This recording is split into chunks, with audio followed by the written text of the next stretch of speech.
Friends, I am doctor Kumaraswamy, creative coaching centre Shivamogga.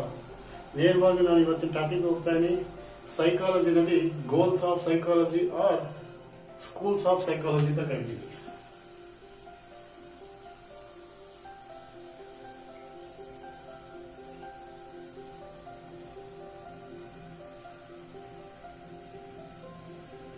Schools of goal psychology ಅಂತಂದ್ರೆ ಏನಪ್ಪಾ ಅಂದ್ರೆ ಮನೋವಿಜ್ಞಾನದ ಉದ್ದೇಶಗಳು, ಏಮ್ಸ್ ಆಫ್ ಸೈಕಾಲಜಿ ಕರಿತೀವಿ, ಗುರಿಗಳು ಅಂತ ಕರಿತೀವಿ. ಸೊ ಹೀಗೆ ಯಾವುದೇ ಒಂದು ವಿಷಯ ಅಥವಾ ಯಾವುದೇ ಒಂದು ಕೆಲಸವನ್ನು ಮಾಡುವಾಗ ನಾವು ಒಂದು ಸ್ಪಷ್ಟವಾದ ಉದ್ದೇಶ ಗುರಿಗಳನ್ನು ಹೊಂದಿರಬೇಕು.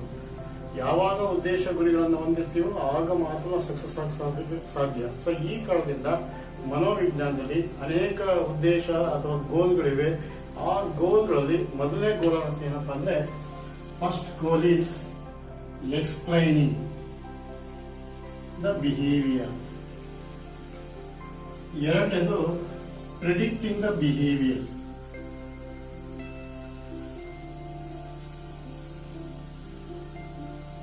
ಮೂರನೇದು controlling and modification the behaviour. ನಾಲ್ಕನೇದು ಫೈಂಡ್ ದ ಇಮಿಡಿಯೇಟ್ ಸೊಲ್ಯೂಷನ್.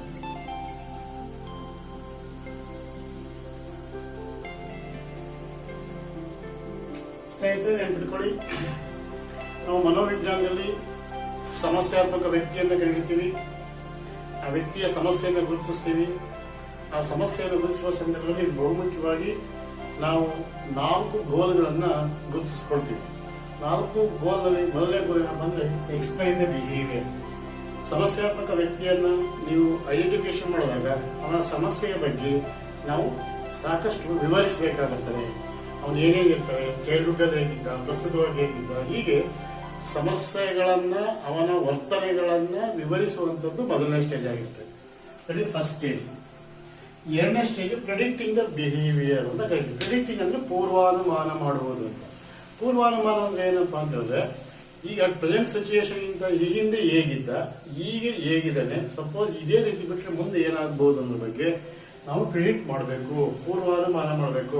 ಆಗ ನಮ್ಗೆ ಏನಾಗುತ್ತಪ್ಪ ಅಂದ್ರೆ ಆ ಸಮಸ್ಯೆಗೆ ಪರಿಹಾರ ಕಂಡುಕೊಳ್ಳೋಕೆ ಅನುಕೂಲ ಆಗುತ್ತೆ. ಆ ಸಮಸ್ಯೆ ಈ ಹಿಂದೆ, ಹೀಗೆ, ಮುಂದೆ, ಈಗಿದ್ದು ಇನ್ನೂ ಜಾಸ್ತಿ ಆಗುತ್ತೆ, ಇನ್ನು ಮುಂದುವರೆದ್ರೆ ಅವನ ಮನಸ್ಸಿಗೆ ಏನಾಗಬಹುದು, ವರ್ತನೆಯಲ್ಲಿ ಏನಾಗಬಹುದು, ಸಮಾಜದಲ್ಲಿ ಯಾವ ರೀತಿ ಸ್ಥಾನಮಾನಗಳು ಸಿಗಬಹುದು ಅನ್ನೋದ್ರ ಬಗ್ಗೆ ನಾವು ಒಂದು ರೀತಿಯಲ್ಲಿ ಹೈಪಾಥೆಟಿಕಲ್ ಆಗಿ ಥಿಂಕ್ ಮಾಡಬೇಕು.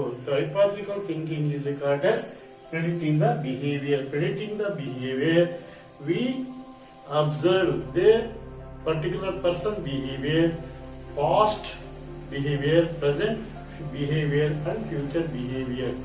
Then we conclude all the types of behavior, then take a decision, condition or certain decision. So one decision na ತೆಗೆದುಕೊಳ್ಳಬೇಕು. ಆಗ ನಾವು ಏನ್ ಮಾಡಬೇಕು, ಪ್ರಿಡಿಕ್ಟ್ ಮಾಡಿದೀವಿ. ಪ್ರಿಡಿಕ್ಟ್ ಮಾಡಿದಾಗ ಬಿಹೇವಿಯರ್ ಇನ್ನೂ ತುಂಬಾ ದೀರ್ಘಕಾಲವಾಗಿ ಜಾಸ್ತಿ ಆಗ್ತದೆ ಎಂದಾಗ ಸಮಸ್ಯೆ ಆಗ್ತದೆ. ಈ ಸಮಸ್ಯೆಯನ್ನ ಈಗಲೇ ಅವಾಯ್ಡ್ ಮಾಡಲಿಕ್ಕೆ ಪ್ರಿಡಿಕ್ಟ್ ಮಾಡ್ತೀವಿ. ಅದು ಪ್ರಿಡಿಕ್ಟ್ ಎರಡನೇ ಉದ್ದೇಶ ಆಗಿರುತ್ತೆ, ಗೋಲ್ ಆಗಿರುತ್ತೆ. ಮೂರನೇದು ಕಂಟ್ರೋಲಿಂಗ್ ಮಾಡಿಫಿಕೇಶನ್ ಬಿಹೇವಿಯರ್. ಯಾವಾಗ ನಾವು ಪ್ರಿಡಿಕ್ಟ್ ಮಾಡ್ತೀವೋ ಆಗ ನಮಗೆ ಆ ಸಮಸ್ಯೆಯ ತೀವ್ರತೆ ಗೊತ್ತಾಗುತ್ತೆ. ಸಮಸ್ಯೆಯ ತೀವ್ರತೆ ಗೊತ್ತಾದಾಗ ಸ್ನೇಹಿತರೆ ನಾವೇನ್ ಮಾಡ್ತೀವಪ್ಪ ಅಂದ್ರೆ ಕಂಟ್ರೋಲ್ ಮಾಡಬೇಕು. ಸಪೋಸ್ ಕಂಟ್ರೋಲ್ ಮಾಡಲಿಲ್ಲ ಅಂದ್ರೆ ಅವನಿಗೆ ಜೀವಹಾನಿ ಆಗೋ ಸಾಧ್ಯತೆ ಇರುತ್ತೆ, ಅಥವಾ ಅವನು ಭವಿಷ್ಯದಲ್ಲಿ ಸಮಾಜದಲ್ಲಿ ಉತ್ತಮವಾದ ಸ್ಥಾನವನ್ನ ಹೊಂದಿರದೇ ಇರೋ ಸಾಧ್ಯತೆ ಇರುತ್ತೆ, ಅಥವಾ ಮಾನವ ನ್ಯೂನತೆ ಹೊಂದುವ ಸಾಧ್ಯತೆ ಇರುತ್ತೆ, ಆತ್ಮಹತ್ಯೆ ಮಾಡಿಕೊಳ್ಳುವ ಸಾಧ್ಯತೆ ಇರುತ್ತೆ. ಈ ಕಾರಣದಿಂದ ಸಮಸ್ಯೆ ತೀವ್ರ ಆಗದ ರೀತಿಯಲ್ಲಿ we must control such type of persons behaviour. That is controlling behaviour.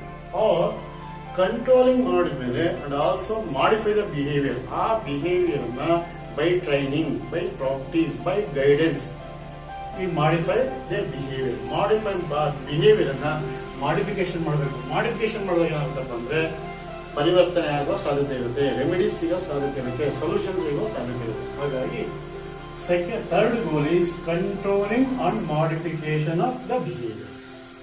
ನಾಲ್ಕನೇ ಗೋಲ್ ಏನಪ್ಪಾ ಅಂದ್ರೆ to find immediate solution for the problem ಅಂತ. ಸ್ನೇಹಿತರೆ, ನಾಲ್ಕನೇ ಗೋಲ್ ಏನಪ್ಪಾ ಅಂದ್ರೆ ತಕ್ಷಣ ಪರಿಹಾರವನ್ನು ಕಂಡುಹಿಡ್ಕೊಳ್ತಕ್ಕಂಥದ್ದು. ಯಾವಾಗ ನಾವು ಈ 4 ಉದ್ದೇಶಗಳಲ್ಲಿ 3ನೇ ಉದ್ದೇಶಕ್ಕೆ ಹೋಗ್ತೀವಿ, 3ನೇ ಉದ್ದೇಶಕ್ಕೆ ಹೋದಾಗ ಸರ್ಟನ್ ಸೊಲ್ಯೂಷನ್ ನಮಗೆ ಗೊತ್ತಾಗ್ತದೆ, ಪ್ರಾಬ್ಲಮ್ ಏನು ಗೊತ್ತಾಗ್ತದೆ. ಆ ಪ್ರಾಬ್ಲಮ್ಗೆ ತಕ್ಷಣ ಪರಿಹಾರವನ್ನ ಮನೆಯಲ್ಲಿರ್ತಕ್ಕಂಥ ಪೋಷಕರಾಗಿರ್ಬೋದು, ಶಾಲೆಯಲ್ಲಿರ್ತಕ್ಕಂಥ ಟೀಚರ್ಸ್ ಆಗಿರ್ಬೋದು ಕಂಡ್ಕೋಬೇಕು. ಒಂದು ವೇಳೆ ಅವರಿಗೆ ಆ ಪರಿಹಾರ ರೆಮಿಡೀಸ್ ಅನ್ನು ಕಂಡುಕೊಳ್ಳೋಕೆ ಸಾಧ್ಯತೆ ಇದೆ, ಸಂಬಂಧಪಟ್ಟಂತ ಮನೋವಿಜ್ಞಾನಿಗಳಾಗಿರ್ಬೋದು ಅಥವಾ ಸೈಕ್ಯಾಟ್ರಿಸ್ಟ್ ಆಗಿರ್ಬೋದು, ಮನಃಶಾಸ್ತ್ರಜ್ಞರಾಗಿರ್ಬೋದು, ಮನೋವೈದ್ಯರಾಗಿರ್ಬೋದು, ಇವರ ಜೊತೆಗೆ ನಾವು ಅವ್ರನ್ನ ಕರ್ಕೊಂಡು ಹೋಗ್ಬೇಕು. ಕರ್ಕೊಂಡೋಗಿ ಆ ಸಮಸ್ಯೆಗೆ ಸಂಬಂಧಪಟ್ಟ ಸುದೀರ್ಘವಾದಂತಹ ಮಾಹಿತಿಯನ್ನ ಅವ್ರಿಗೆ ನೀಡಿದಾಗ ಅವ್ರನ್ನ ಆ ಸಮಸ್ಯೆಯ ಪರಿಹಾರವನ್ನು ಕಂಡುಕೊಳ್ತಾರೆ. ಈ ಪರಿಹಾರ ಕಂಡುಕೊಳ್ಳೋದ್ರಿಂದ ನಾವು ಆ ವ್ಯಕ್ತಿಯ ಸಮಸ್ಯೆಗೆ, ಮಾನಸಿಕ ನ್ಯೂನತೆಗೆ ನಾವು ಪರಿಹಾರವನ್ನು ಕಂಡುಹಿಡಿಯಬಹುದು. ಹಾಗಾಗಿ ಈ 4 ಗೋಲ್ಗಳು ಬಹಳ ಮುಖ್ಯವಾಗಿ ಕಂಡುಬರ್ತವೆ. ಸ್ನೇಹಿತರೆ, ಇಲ್ಲಿ ಸಾಕಷ್ಟು ಪ್ರಶ್ನೆಗಳನ್ನು ತೆಗೆಯಬಹುದು. ಮನೋವಿಜ್ಞಾನದ ಗೋಲ್ಗಳೇನು, what are the goals psychology, ಅಥವಾ ಆಬ್ಜೆಕ್ಟಿವ್ಸ್ ಏನು, ಅಥವಾ schools of what is mean by schools of psychology, ಈ ರೀತಿ ಪ್ರಶ್ನೆಗಳನ್ನ ಕೇಳುವ ಸಾಧ್ಯ ಇರುತ್ತೆ. ಈ ಪ್ರಶ್ನೆಗಳಿಗೆ ಈ 4 ಉತ್ತರ ತೆಗೆದು ಒಂದು ಉದಾಹರಣೆ ಹೇಳಿ. ಸ್ನೇಹಿತರೆ, ಫಾರ್ ಎಕ್ಸಾಂಪಲ್ ಈಗ ಶಾಲೆ ತಂದುಕೊಳ್ಳೋಣ. ಸ್ಕೂಲ್ನಲ್ಲಿ ಒಬ್ಬ ಹುಡುಗ ಚೇಷ್ಟೆ ಮಾಡ್ತಿರ್ತಾನೆ ಅಂತ ತಿಳ್ಕೊಳ್ಳಿ. ಇನ್ಡಿಸಿಪ್ಲಿನ್ ಬಿಹೇವಿಯರ್ ತಿಳ್ಕೊಳ್ಳಿ. ಇನ್ಡಿಸಿಪ್ಲಿನ್ ಬಿಹೇವಿಯರ್ ಇದ್ದಾಗ ಇಡೀ ಎಲ್ಲಾ ತರಗತಿಯಲ್ಲೂ ಆ ಶಾಲೆಯಲ್ಲಿರುವ ಒಬ್ಬ ವಿದ್ಯಾರ್ಥಿ ಅವನು ಇತರ ವಿದ್ಯಾರ್ಥಿಗಳಿಂದ ಋಣಾತ್ಮಕವಾಗಿ ವರ್ತನೆ ಇರ್ತದೆ, ಅಶಿಸ್ತಿನಿಂದ ವರ್ತಿಸ್ತಾ ಇರ್ತಾನೆ. ಈಗ ಒಬ್ಬ ಕ್ಲಾಸ್ ಟೀಚರ್ ಹೆಡ್ ಮಾಸ್ಟರ್ಗೋ ಅಥವಾ ಪೇರೆಂಟ್ಸ್ಗೋ ಅವನ ಬಿಹೇವಿಯರ್ ಏನಂತ ಎಕ್ಸ್ಪ್ಲೈನ್ ಮಾಡೋದು. That is the first goal of psychology. First explain their behavior, what he or she observe in their class. ಆ ಕ್ಲಾಸ್ ನಲ್ಲಿ ಏನ್ ಅಬ್ಸರ್ವ್ ಮಾಡಿರ್ತಾರೆ, ಅಬ್ಸರ್ವ್ ಮಾಡಿರ್ತಕ್ಕಂಥ ಬಿಹೇವಿಯರ್ ಫ್ಯಾಕ್ಟ್ಸ್ ಅನ್ನ ಸಂಬಂಧಪಟ್ಟಂತ experts may be teacher, parent or head master, exerciser ಯಾರು ಬೇಕು ಆಗಿರ್ಬೋದು, ಅವರಿಗೆ ಎಕ್ಸ್ಪ್ಲೈನ್ ಮಾಡಬೇಕು.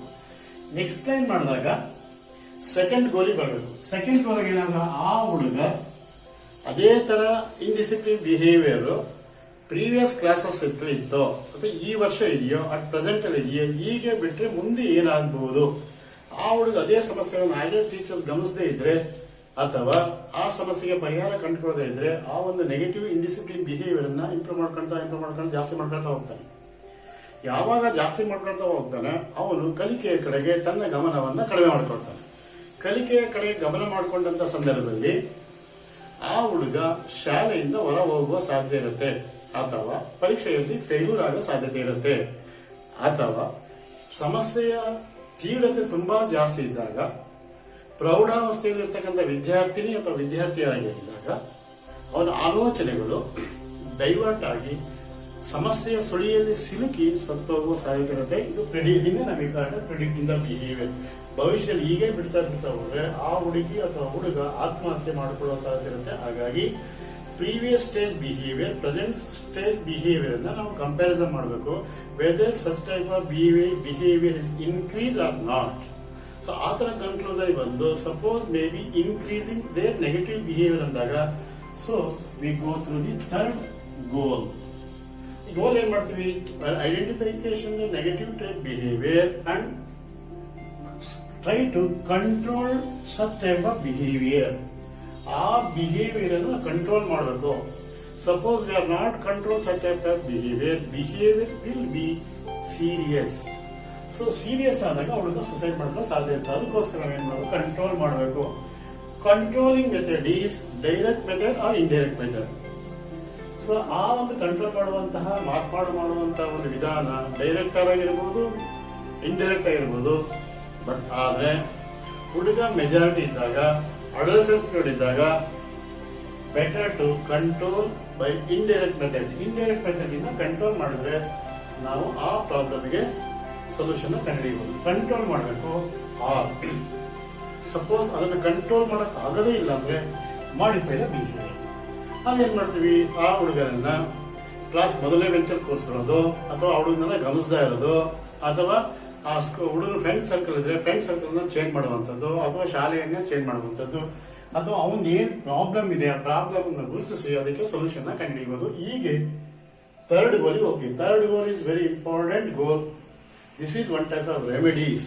ಸೊ ರೆಮಿಡೀಸ್ ಅಂತ ಏನಪ್ಪಾ ಅಂದ್ರೆ modify the such type of behavior and also controlling such type of behavior, then we conclude or find the solution for serious problem. ಆ serious problem solution ಕಂಡುಹಿಡಿಯಬೇಕು. ಇದು ಬಹಳ ಇಂಪಾರ್ಟೆಂಟ್. 4ನೇ ಗೋಲು, ಆ ಸಮಸ್ಯೆಯನ್ನ ಕಂಡುಹಿಡಿದಾಗ ಸೊಲ್ಯೂಷನ್ಸ್ ಆರ್ ರೆಮಿಡೀಸ್ ತುಂಬಾ late ಆಗಬಾರ್ದು. ರೆಮಿಡೀಸ್ ಆರ್ ಸೊಲ್ಯೂಷನ್ ಅನ್ನ ವಿ ಗಿವ್ ಇಮ್ಮಿಡಿಯೇಟ್ಲಿ.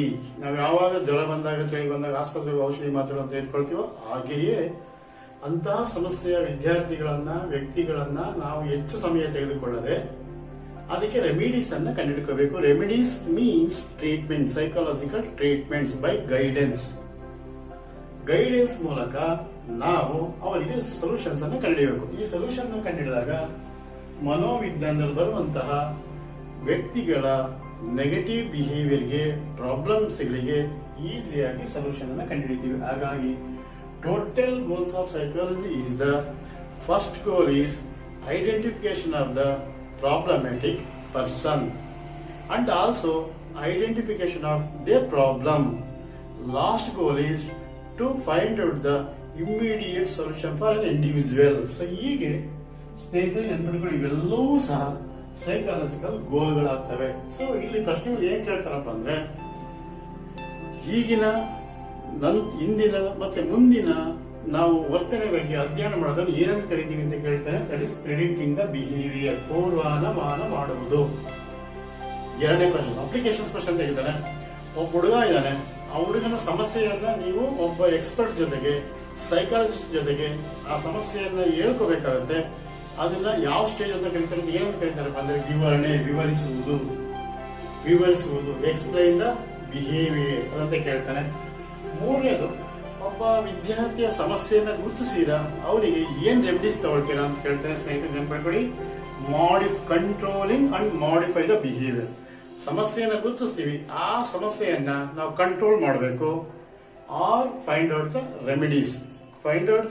ಮತ್ತೆ ಕಂಟ್ರೋಲ್ ಮಾಡತಕ್ಕಂಥದ್ದು as a teacher, as a parent ಕೆಲಸ ಆಗಿರುತ್ತೆ.